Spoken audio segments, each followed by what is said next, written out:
Hello, Sassy. Welcome back to Reasonably Spontaneous Conversation. I'm so glad to see you again.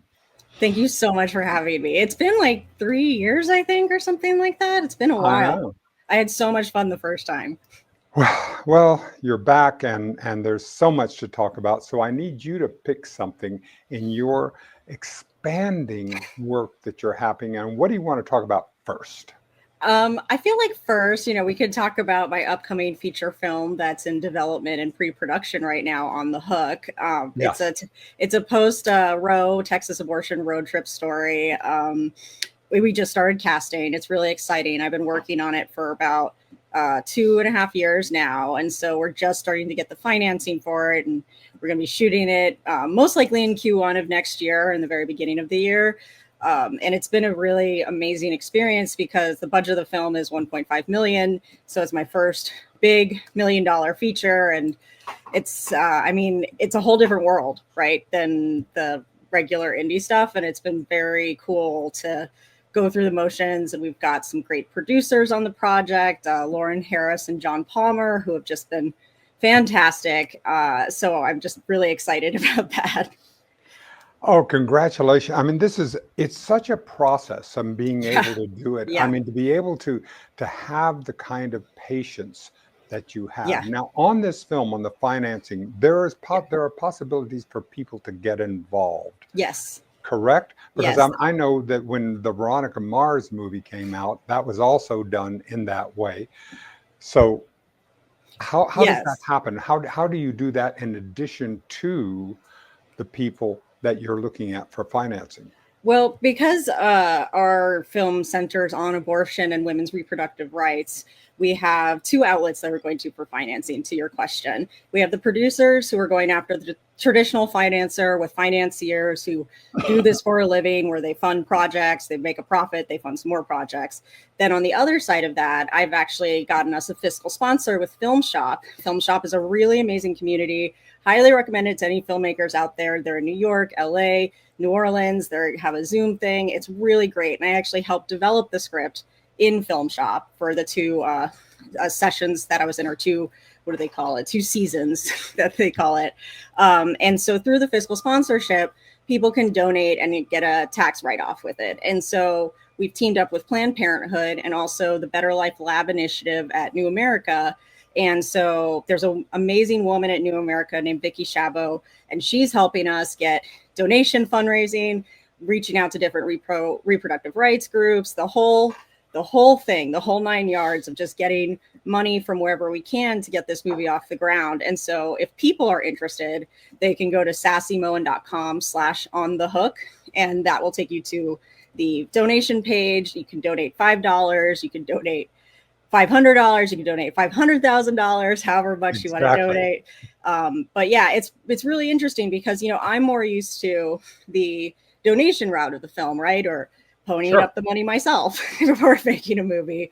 But this is the first time that on a bigger scale, because I've had people finance my films before on a much smaller scale, that we're attacking it from both sides. And it's really exciting too, because where the producers are concerned, we've just started casting, and we're going to be bringing a name actor to one of the lead roles of the project, and that's going to help leverage us to get most of the financing that we need, but we also need donations to help get off the ground at the same time.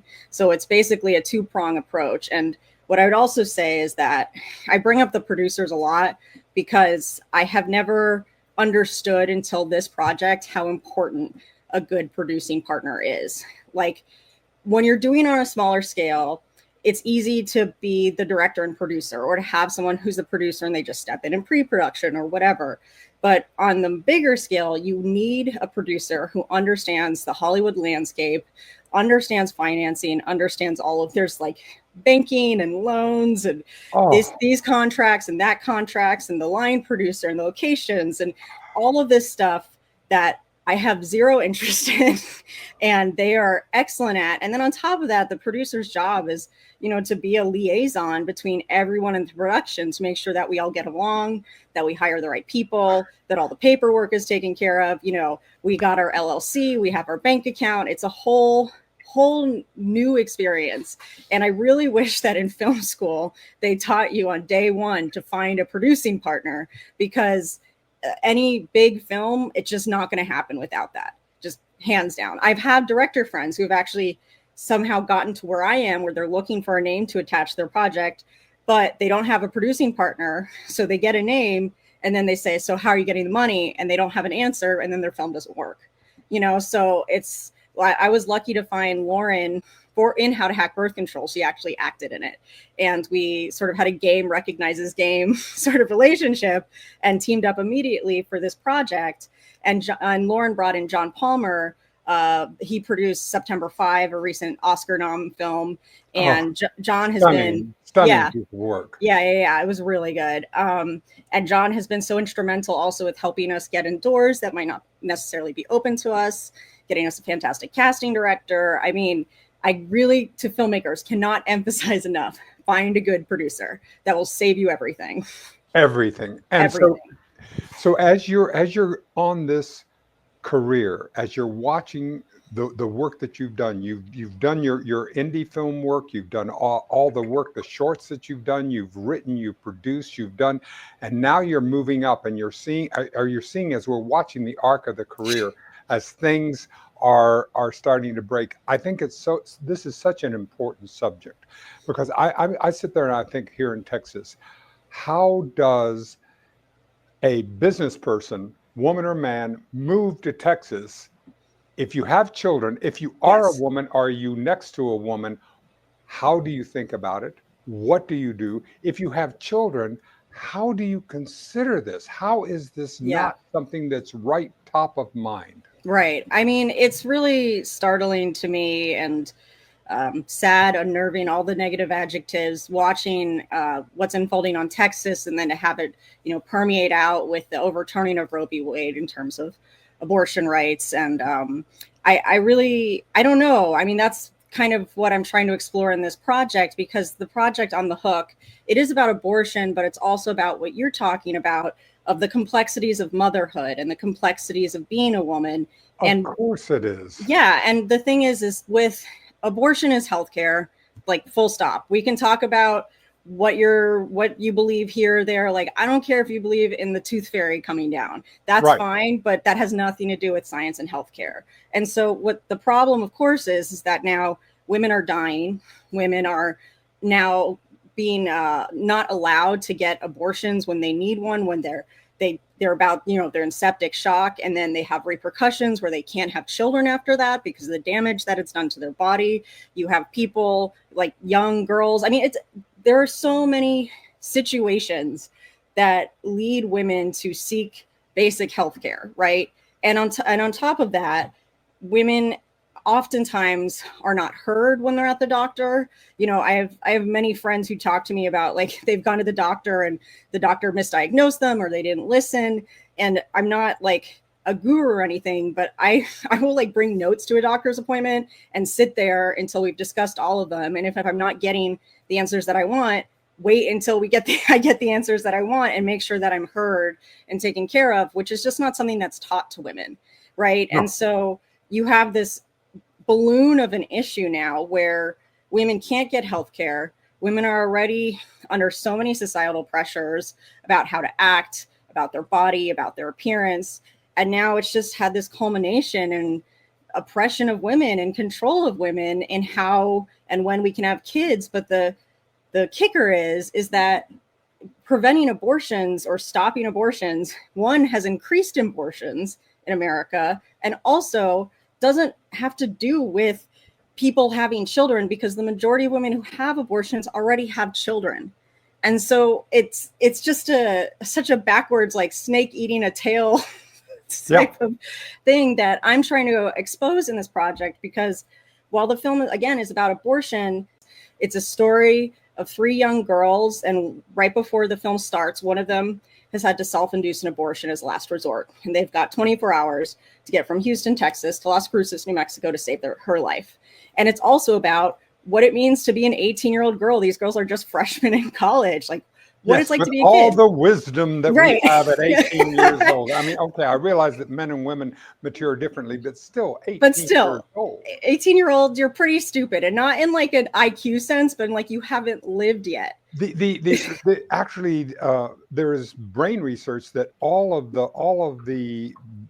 everything is not wired up Right. until we're about 25 years old. Yeah, I totally, that makes complete sense. And when I came up with the idea, I was at Geena Davis's Bentonville Film Festival in Arkansas for How to Hack Birth Control. While I was there, Roe v. Wade was overturned. And I remember watching the news as the pundits were talking. And one of them said this line that said, there are women living in Texas.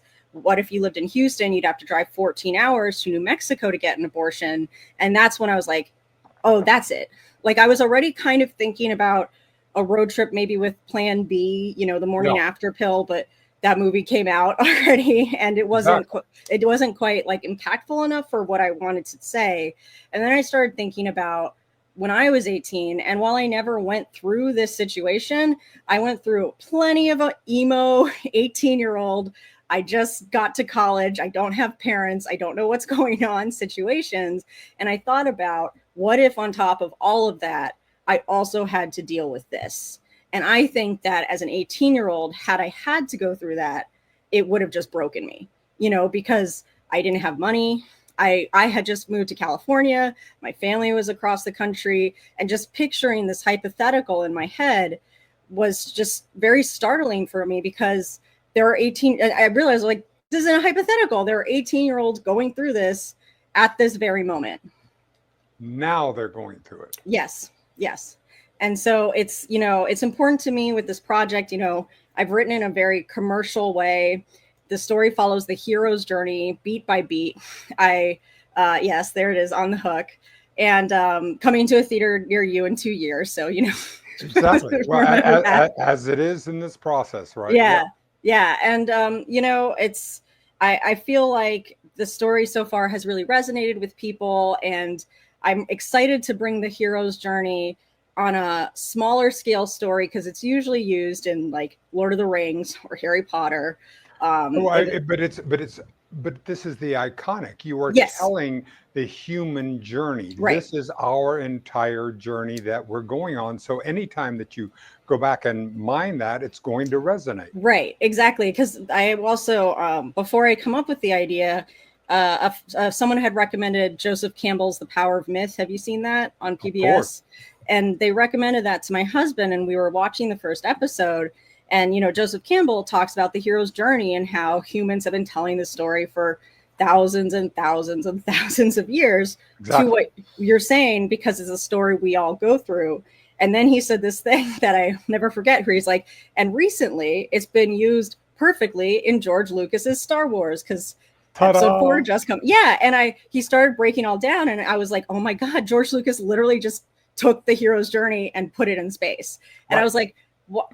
I could do that, but with a woman, and bring it here, So that's what I did.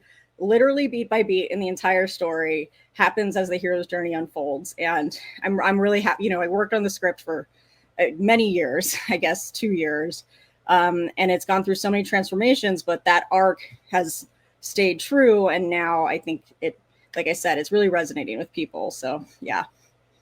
God, congratulations. All right. So that's where we are. That's where we are on the hook.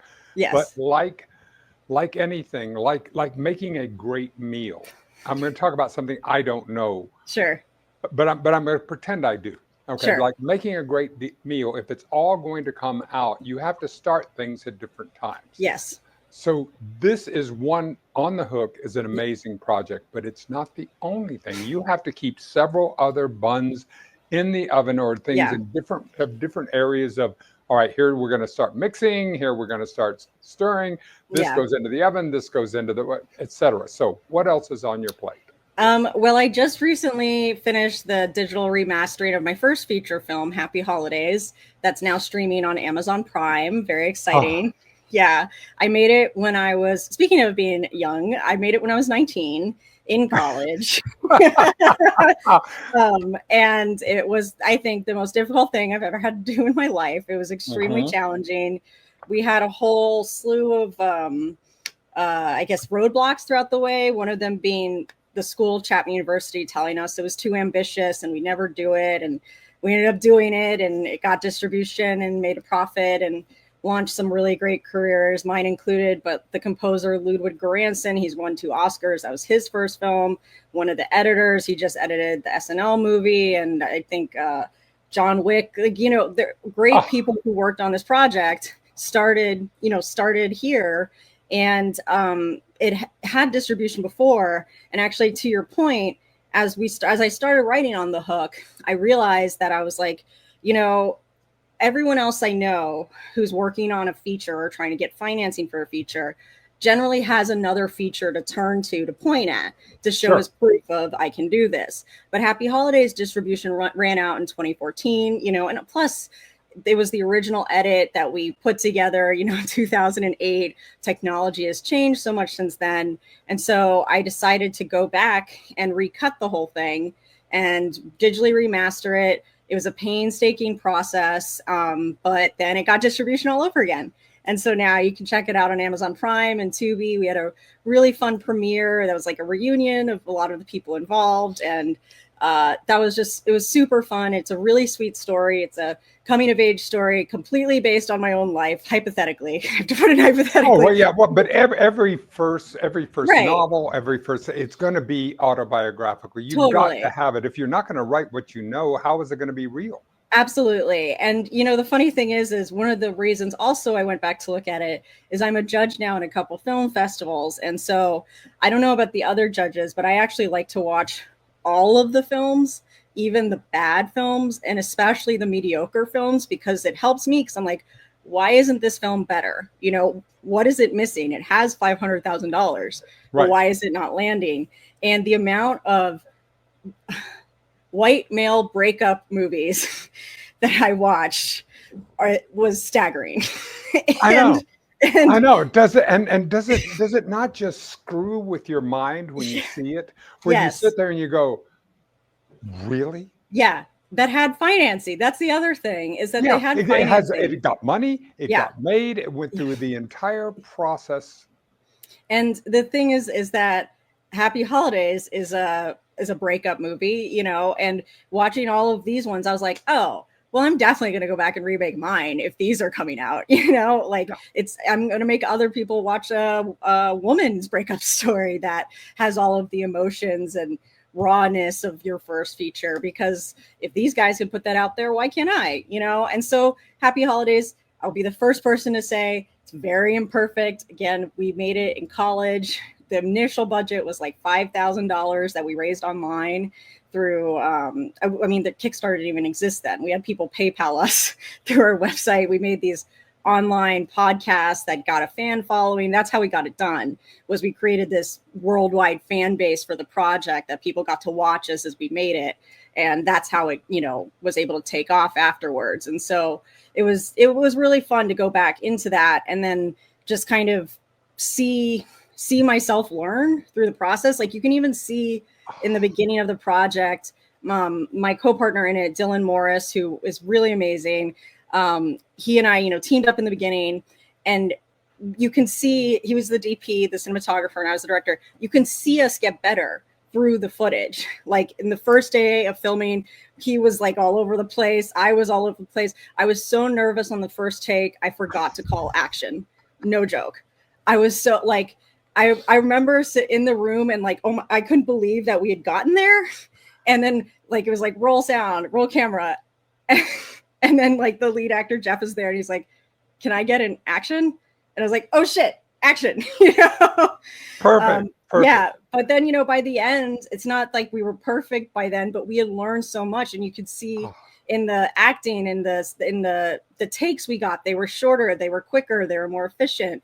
And it was an amazing learning experience on all the levels, because when we finished, I got to learn about distribution and PR and all of the things that film school does not teach you that are equally as important as making the film itself. Absolutely, as they would. All right, so did you see the film My Old Ass? Yes, yeah. Okay. I love that film. All right, so you actually had an I'm My Old Ass experience. Yes. In re-editing this, here you are talking to your 18 and 19-year-old self as you're doing this. Did you have that dialogue with her? You know, I feel like what was more, I kind of did, but it was more interesting to see because we have all this behind the scenes footage, right? That we edit into these podcasts that we release. Right. And I recut some of them to, as part of the promos for it. And I look back at myself then and, I can say how much I've grown and changed emotionally, mentally, how much more centered I am now. And all of these great feats of accomplishment that you go through as you're older, or at least you hope to go through. Sure. And then I came across this one clip of me, and you could have like put it in my mouth today, except swapping out some of the words. And it was, I'm so tired. I don't have enough sleep. I have classes and I have to work, and then we have to shoot this thing and blah, blah, blah, blah. And I was just like, oh my God, I have not changed. That is funny. That Well, specific part. all right. So what could she teach you? Because I was thinking on that film, My Old Ass, I love it goes both ways. Yes. So what can she teach you today from what you saw of her enthusiasm, of her jazz, of the things that Sassy at that time brought? I think that one of the main things that she could teach me, and that is nice to remember, is how far I've come, right? Because Hollywood in general, I feel like, especially for women, but in general, just wants to break you. Exactly. Hollywood, you are one of many, especially like where I'm at now. I know countless extremely talented directors. There is one entrance, right? And there are so many people that are attempting to get through that entrance, right? And it's hard because too, bigger executives or whomever, they won't look at your stuff unless it has a lot of money or has a name actor or has been in Sundance, and so getting to those like 3 qualifiers is very difficult and demoralizing. There are so many times throughout my life, and especially in the past few years, where it's just been like, oh my God, I can't believe that this is happening, or like, I can't believe they chose this person over me. Like, is this ever going to happen? I've been working at this for 20 years, Yeah. But I remember thinking back to Happy Holidays, how if I told her what I was doing now, I think she would like just flip a shit.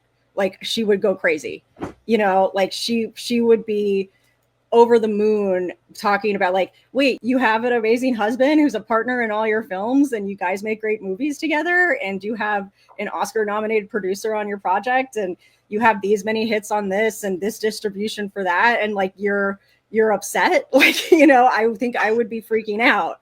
So it's nice to remember the context of how far I've come since Happy Holidays, of just being a broke bicycling. I had no car. I bicycled everywhere while making this feature film.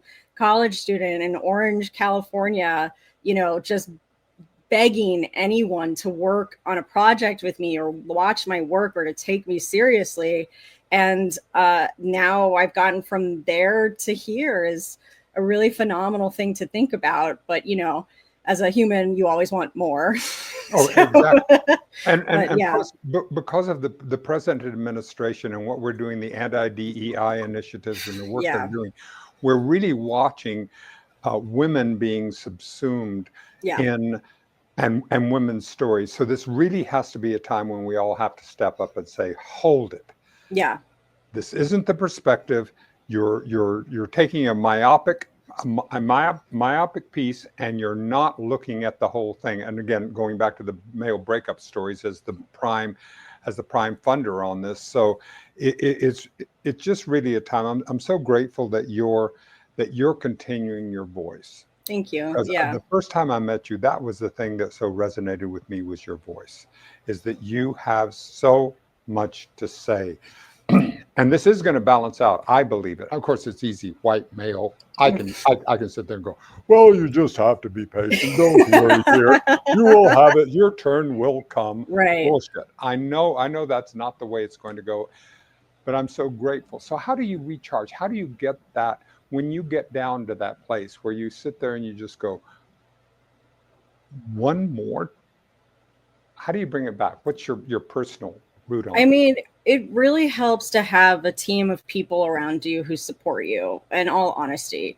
And the team of people I have around me are, a lot of them I've worked with for 15 years or Like my husband, who I brought up, he's an amazing partner who is my number one champion and will help me with anything that I need and is there just fully supporting me, which is What is amazing. husband's name? His name is Vince Yearley. He's an editor, and an amazing one if anyone wants one. Oh, listen, editing is the brilliance of it. Yes. What happens in that editing room is extraordinary. So Vince, yes. I'm totally with you. All right. So, all right. But like, yeah, having a team of people like my publicist or my manager, or even my friends, and my parents there supporting me is really, it's what keeps me going. And it took a while to get that team, right? It's like, it's not like you can make a movie and turn around and there's a village of people cheering you on. No. And that's the other thing, is that I guess from the beginning, you know, I've wanted to be a filmmaker since I was a little girl. For whatever reason, it resonated with me. I got to try it in middle school and high school with directing plays and taking TV production. And I could tell that not only were people responding to what I was doing, but I was enjoying it. And I realized that I'm like, if this is a career, this is what I should pursue, because I enjoy doing this and people will pay me and I get to enjoy doing what I want to do with my life, which I guess is kind of the goal, right? And so having that clarity has always kept me going, even like in the beginning of just thinking, no, I'm good at this. I want to do this, and I will keep trying and keep getting better.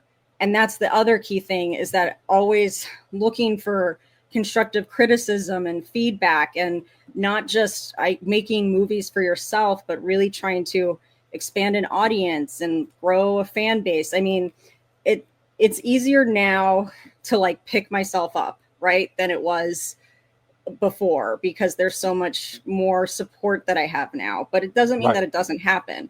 And I can also guarantee that big directors go through this stuff too. Like you can look at Sean Baker, who's talking about how hard it is for him to pay his bills because he's not getting paid enough, you know, which is a whole other faction of Hollywood, which we could talk about. But it's not saying that he's broke or like, you know, he's on Skid Row, but it's very challenging to be a filmmaker, especially with distribution completely changed, where with no DVD sales, or, you know, it used to be ABC would buy the rights to your film and you get money that way through commercials. Exactly. It was there were very clear avenues, but now it seems like that we've torn that up, and now it is a blank page. I use the analogy of do you remember a thing called paint by numbers? Yes. You've heard of it. You're in that middle generation, but in my generation, these paint by numbers, they would say 1, 2, 3, 4, 5. They would have that, and then all you'd have to do is to fill in the correct number, and then suddenly everything you'd have a finished picture. And that's the way distribution and filmmaking was for so many years. But now it's a blank page. It's totally, how are you going to do it? Are you going to come in from the left, the right, the up, the down? How you do it? Yeah. And I mean, if you listen to the music industry is going through this as well, you hear countless musicians talking about, you know, how the Spotify, you know, revenue they're making, they're putting in more than they get, you know?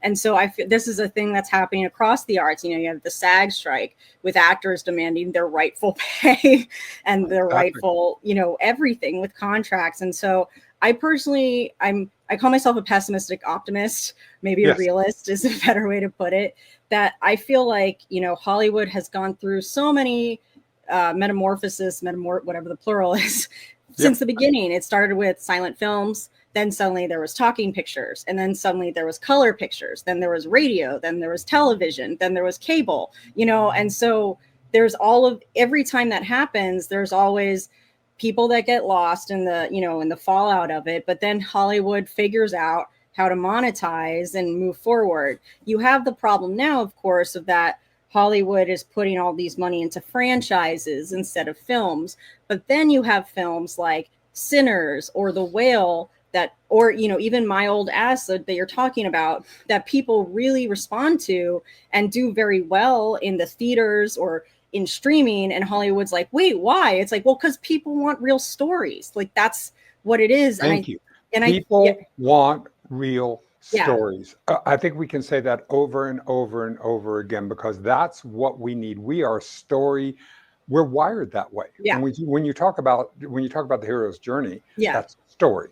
Yes. That's a story of humanity, of what we're telling, and we're wired that way. So if you keep going back to that as your lodestone, yeah, it's interesting because I just, all of these streaming networks, or I could say a few very specific ones, they're just making algorithmic content, right? It's just they make a movie, they see when viewership spikes, and they go, okay, we want that part and that part, we'll put that together, and then suddenly you just kind of get this machine of crap that just comes out, and people get bored with it, or they're just not inspired enough. And I understand too that there's a whole, people don't want to go to the theaters anymore because it's too expensive and it's easier to watch things at your home. That's fine. But in terms like Sinners did so well at the box office. The movie Bottoms did so well at the box office because they're real and unique stories. And I feel like this is a really awesome time for indie filmmakers like Anora, for example, which only had a $5 million budget,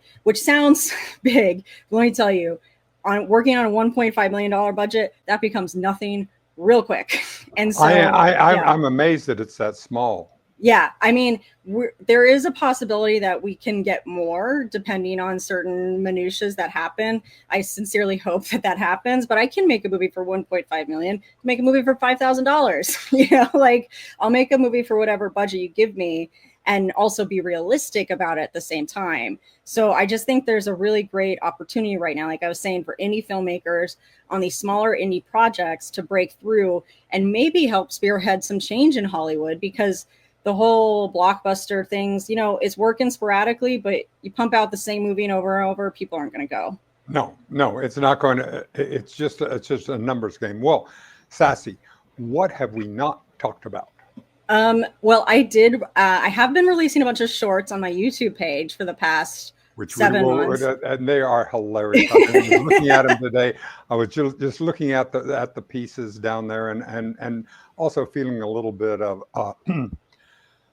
Because my producer Renee and I were talking about male allyship. Yes. And you have a rather spiky one on male allyship, and so I did feel a little bit squeezed on that, on how we're going to do that. But I love your storytelling, and I love the what you're doing. So the YouTube will be there, but I want people to go ahead and click on so that they can enjoy that. Yeah, and you can get to my YouTube page through sassymohen.com or at Sassy Mohen. That'll be the primary place. We'll put that on there. sassymohen.com. All right. I hope this is pleasant enough, and I'm putting you on the spot in public, that Sure. You will continue having these conversations with me as you go down this journey, so that we can document you as you are continuing to do, because this women's reproductive rights of what's happening is coming to the head. It's something that we need, plus the rest of the stories that you're going to be telling. And I don't see that you, with a blockbuster movie or even a large movie, are going to be any different or have any different process. Yeah. I mean, thank you for saying that. Yeah, and also one thing with the male allyship in On the Hook, there is also a specific lens into toxic masculinity, and also very important male ally characters that are instrumental in helping these women in the process. Because I also think that while there is a whole manosphere, there's a whole bad thing that's going on with men being indoctrinated into this way of thinking, but at the same time, not all men are like that. And men are just as important, I feel like, in this reproductive rights journey, because men have mothers, sisters, wives, friends. They got them all, And I think it's really important that they not be cut out of the conversation and they be included, and their stories still continue to be told, even in women's projects, because men are there. I mean, again, I'll go back to my old ass. You've got a great male character throughout the entire film, So, but yeah, I would love to come back and continue this journey, because one thing that I try and do, like I have a few younger filmmakers that I kind of unofficially mentor. We'll check in for coffee and they'll talk to me about stuff, and I give them advice, because I really wish I had that when I was a kid, because especially, in my younger 20s, everyone wasn't as accessible as they are now. You know, Instagram didn't exist yet, and it was just a different landscape. And especially being a woman filmmaker before the Me Too movement, there was always the added step of proving that you were good, or that you should be taken seriously, on top of all the other steps. But now that step is mostly gone, sort of. And so we can cut through that conversation. And if I can help other younger filmmakers get to a place quicker, I would love to do that, because Hollywood needs fresh stories from fresh perspectives. And exactly. I think that, like, the more that we can foster that and help everyone else, we can, I truly think that storytelling can change the world, you know? Exactly. So I would love to come back and talk about this as we go forward on this crazy journey. Can't wait to hear more about On the Hook. And the thing about that I feel about On the Hook is that that this is going to be a profitable movie. There is every reason. There's so many stories that can be told in this journey, and this is the opportunity to do it. Yeah, I mean, I recently watched the film Nickel Boys. Have you seen that? That came out this past year. It's really good. And it's about these two Black friends in the early 1960s who are in this prison that's not really a prison, you know, for teenagers who break the law, sure. Even though they didn't, you know, it's about white supremacists. They ended up there for reasons that they absolutely should not have ended up there. And it's based on a real story in the 60s. And this institution killed a lot of the students, like we hear about with the Native American schools that's coming up now with these mass graves. Absolutely. And this story was really good, and it handled the violence in a way that I really responded to, because it wasn't like Game of Thrones violent, sure. But it still hit you in a way that, like, it was impactful without showing the guts and the blood and all of that stuff. And it hit so hard.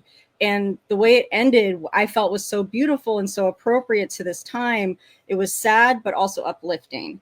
And watching that film made me really excited to make On the Hook, because I think that right now, I'll even bring in South Park into this conversation, that there's some amazing art coming out at this moment. And if every single other institution is going to bend the knee to the crazy Republicans who are trying to take away all of our rights, it's comforting to know that there are other artists out there who are standing up and telling the truth about their experience. And, you know, I'll plug Nickel Boys one more time. Great film. But, like, there's so many great pieces coming out right now. There's a fashion designer, I think it was in the Paris Fashion Week, where he had the male models come out in outfits like the men in El Salvador, and they all kneeled down in the pose. And it was this big thing, you know, and I thought that was so brilliant that this person did that. And there's a real opportunity for artists right now to just kind of cut through the crap and show the world for what it is, and bring people into this experience. And I mean, again, I think storytelling can change the world, and it's a great time to do it. It is. And what I love about your work is that you get me from zero to caring in such a short, because so often people will forget that. Yeah. And, you know, they'll go, okay, we need drama, we need tension. Right. No, we need care. Yes. I need to care. You got to give me a reason why I want to. And you do that every single time. Every single piece that I see of yours, you always bring me to care so quickly. Thank you. Yeah. I mean, that's definitely my objective with it. And having, again, doing this for 20 years, you get to make a lot of mistakes. You get to make a lot of bad decisions. And then it's important as a filmmaker and artist to what you do with that, right? Exactly. But the bad decisions are a portion to all the good decisions that happen to be able to do. So we got to focus on that. Thank you, Sassy. Yeah. Sassy, you will be coming back again and again. Yes. I will continue to be and ping you there. So I want to thank you so much for coming for this reasonably spontaneous conversation. Thank you so much for having me. I can't wait to come back.